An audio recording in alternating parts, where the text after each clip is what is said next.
Okay, first of all, thank you for your time, guys. Yes, thank you. Appreciate it.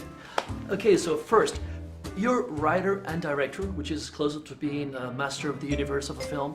And I'm sorry, can you say that again? Oh boy, I But don't. no, wait, but Walter, I don't then know you about are that. superstar slash producer. This seems like something coming out of Clash of Titans or something. Yeah. How do you balance those powers? Go, master of the universe. Go, I'll let you. Yeah. Thank you. Clearly, you know how this works. Yeah. Well, basically, I tell Dwayne what to do, and then he does it, or he's fired. And then he says, "Yes, sir." Yes, sir. Is that how you say it? Master. Master. Yes, master. Care to comment on that? Yeah. Yes. You know, look, it's a great merging, and you got a guy who, you know, what's very unique and great about Rawson is he's the sole writer and director of something like this. You know, and that's rare today. Like, there's a lot of writer-directors, but not necessarily for big tentpole movies of this size and scale, and where you make movies for the globe, for the world to watch and enjoy. So, you know, I really enjoyed working with him on our last one, and with this one, it was just a matter of him pitching this great story, and here we go. That was great. Now, across the film, there are a lot of things that some people perceive them as weaknesses in the plot, like having a family, having a disability, being scared, but you use it to convey strength. Could you comment on that? Sure. Yeah, it's a very smart observation, and yeah, well, Dwayne plays an amputee, and I've never seen that in a big action film before, and we wanted to make sure that we honored that and paid respect to that. And the more research I did into the amputee community, most of them don't view their amputation as a weakness. It's a lot of them view it as a blessing. You know, they lose a leg and they run a marathon. You know, they lose a limb, they climb Mount Everest, and most of them feel like they're a better person and living a better life after than before. And that was so inspiring to me.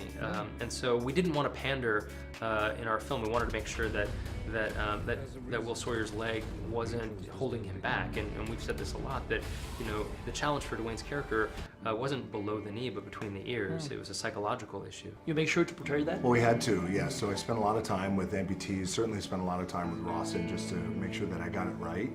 And yeah, the really interesting thing, I had a prosthetic shell made for my leg that I wore every day for about 3.5, 4 months to always remind me that I had one leg. So it was a good reminder. And you know, you spend time with these individuals, you realize, as Rawson was saying, that for the most part, you know, their amputation will either be the excuse for them not to do something and achieve things, or it'll be the reason and the drive and the motivation. And it winds up more times than not, it's the drive to do something. And it's very special. So I was very impressed, and we just want to get it right. Being there, you know. Talking about character, some people become superstars, but you, my friend, you're a role model of immense thank you. proportions Oh for my the world. God. Thank you true. very much.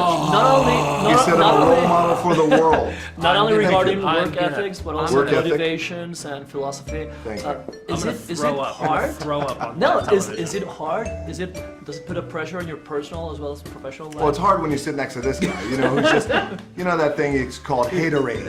Drink. It's not Gatorade, but haterade.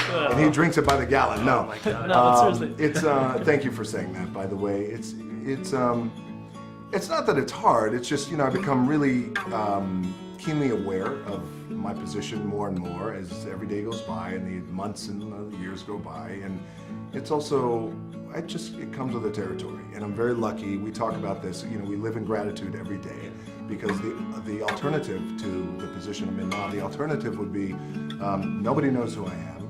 I don't have any influence, and I'm poor, and I have no money, and I can't afford to pay rent, and I wanted to get out of that life, so I'm in a really good position. So, you know, if I have an opportunity to help pass along some philosophy or some experience, I do.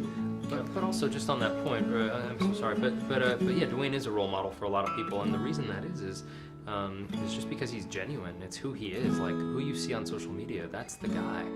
It's not an act. He doesn't have to pretend to be a role model. He just lives his life and is who he is, and that inspires people. I think that's pretty awesome. Guys, thank you very much for your Thank you, time. sir. Appreciate it. Master of the universe. Master, you should. Yeah, it's supposed to be beautiful. Never heard him say that before. Ever. You say that to all the guys. Yes. No, I don't. Want to go to Chile? I've been want to go Chile. I Colombia. shot in Chile. It's not